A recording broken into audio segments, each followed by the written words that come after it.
వారి కుటుంబానికే కాదు యావత్ దేశానికి ప్రపంచానికే ఒక గొప్ప తత్వవేత్త, ఆర్థికవేత్త, గొప్ప నాయకుడిని కోల్పోవడం జరిగింది అధ్యక్ష. నీతి నిజాయితీకి నిబద్ధత అని ఒకవేళ ఎవరినైనా ఉదాహరించాల్సి వస్తే, రోల్ మోడల్గా ఎవరినైనా మనం తీసుకోవాల్సి వస్తే ఈ తరంలో డాక్టర్ మన్మోహన్ సింగ్ గారితో పోటీ పడే వాళ్ళే లేరు అని చెప్పి ఈ సభ ద్వారా నేను తెలియజేయదలుచుకున్నాను.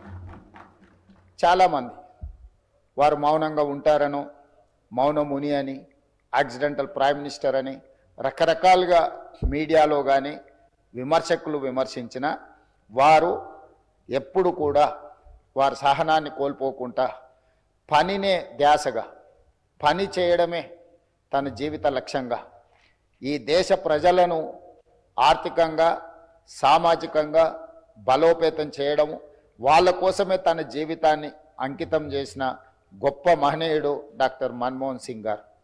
విమర్శలను సైతం వారు విమర్శించలేని పరిస్థితులు కల్పించి వారు ఒక గొప్ప నాయకుడిగా వారు రాణించారు.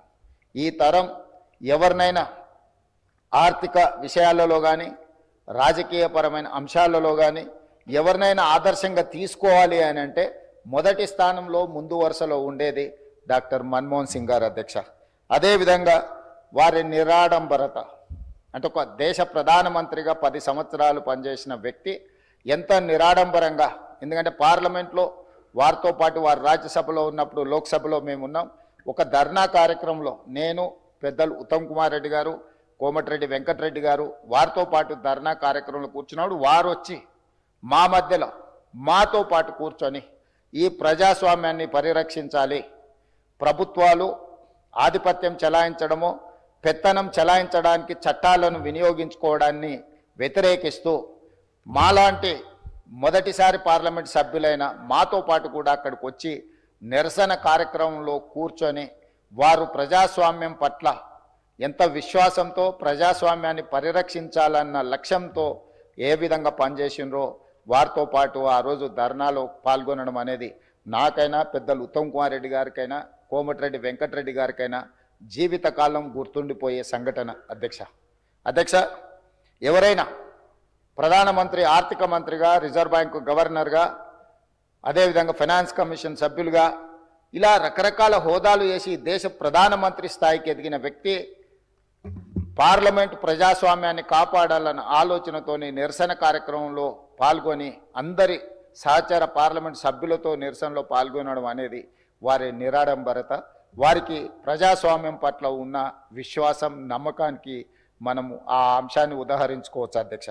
అదేవిధంగా అధ్యక్ష, డాక్టర్ మన్మోహన్ సింగ్ గారి గురించి ఈ దేశం, ముఖ్యంగా ఈ దేశంలో ఉన్న రైతాంగం ఈరోజు ఉపాధి హామీ పథకం, భూమి లేని కూలీలకు ఒక పని కల్పించాలి 100 రోజులు. ఆ 100 రోజుల పని ద్వారా పేదలకు ఆహార భద్రత కల్పించవచ్చు అన్న గొప్ప లక్ష్యంతో ఉమ్మడి రాష్ట్రంలో అనంతపూర్లో, అదేవిధంగా తెలంగాణ రాష్ట్రంలో మహబూబ్ నగర్లో ఈ కార్యక్రమాన్ని దేశానికే అంకితం చేయడం జరిగింది. ఇదే విధంగా సమాచార హక్కు చట్టం కావచ్చు, రైట్ టు ఎడ్యుకేషన్ కావచ్చు, ఫుడ్ సెక్యూరిటీ కావచ్చు, ఇట్లా ప్రతి అంశంలో పారదర్శకమైన పరిపాలనను అందించాలి అనంటే పరిపాలనలో తీసుకురావాల్సిన మార్పులను అన్నింటినీ వారు ఏ మాత్రం కూడా వెనకడుగు వేయకుండా ప్రజలకు ఉపయోగపడుతుంది అని అనుకుంటే వారు ఏ మాత్రం కూడా వెనక ముందు ఆలోచన చేయకుండా 10 సంవత్సరాలు ఒక అద్భుతమైన పరిపాలన అందించడమే కాకుండా చట్టంలో సమూలమైన మార్పులను తీసుకురావడం జరిగింది అధ్యక్ష. అదేవిధంగా 2013 భూసేకరణ చట్టం, గతంలో ప్రభుత్వాలు భూమి సేకరించాలన్నప్పుడు, భూమి తీసుకోవాలనుకున్నప్పుడు భూ యజమానులతో సంబంధం లేకుండానే తీసుకునే పరిస్థితులు, నష్టపరిహారం కూడా పూర్తి స్థాయిలో ఇవ్వక అన్యాయం జరుగుతున్న సమయంలో 1894 దాదాపుగా 113 సంవత్సరాలు భూసేకరణ చట్టం ఒకే విధంగా కొనసాగింది. బ్రిటిషర్స్ ఏర్పాటు చేసిన భూసేకరణ చట్టం స్వతంత్రం వచ్చినాక కూడా దాదాపుగా 6.5 దశాబ్దాలు అదే చట్టాన్ని కొనసాగించిన. అలాంటి చట్టాన్ని సవరించడం ద్వారా భూమి కోల్పోయే యజమానులకే కాదు, భూమి లేని గ్రామాలను నమ్ముకొని కుల వృత్తులు, చేతి వృత్తుల ద్వారా గ్రామాల మీదనే ఆధారపడ్డ నిరుపేదలకు కూడా మీరు R&R ప్యాకేజ్ అమలు చేసినప్పుడు వాళ్ళను కూడా మీరు దృష్టిలో పెట్టుకోవాలి, ప్రభుత్వం నష్టపరిహారం ఇవ్వాలని ఒక గొప్ప మానవవాదం వారు చూపించింది అధ్యక్ష. ఎందుకంటే భూసేకరణ చట్టం గ్రామాలు ముంపుకు గురైనప్పుడు గ్రామంలో ఉండే భూ యజమానులకు లేదా ఆస్తులు ఉన్న వాళ్లకు మాత్రమే నష్టపరిహారం వచ్చేది.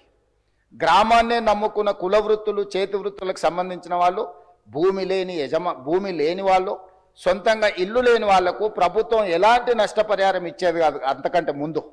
కానీ డాక్టర్ మన్మోహన్ సింగ్ గారు తీసుకొచ్చిన 2013 భూసేకరణ చట్టం ద్వారా గ్రామాలలో ఉన్న ముంపుకు గురైతున్న గ్రామాలలో ఉన్న నిరుపేదలు ఎవరైతే ఉన్నారో కుల వృత్తులను, చేతి వృత్తులను నమ్ముకున్న వాళ్ళకు కూడా ఖచ్చితంగా ప్రభుత్వం సహాయం అందించాలి. గ్రామమే మునిగినప్పుడు, గ్రామం మీద ఆధారపడి బతుకుతున్న వాళ్ళు నిరాశ్రయులు అన్నప్పుడు ఎక్కడికి వెళ్ళాలనో, ఎక్కడ బ్రతకాలనో తెలియని పరిస్థితి. ఇది ఒక మానవత్వం లేని ఆలోచన. కాబట్టి దీన్ని తప్పకుండా తొలగించి వాళ్లకు నష్టం పరిహారం ఇవ్వడమే కాకుండా వాళ్ళ కష్టం కలగకుండా చూడాలని ఆ చట్టంలో డాక్టర్ మన్మోహన్ సింగ్ గారు మార్పులు తీసుకొచ్చారు. అదేవిధంగా 2006 అటవీ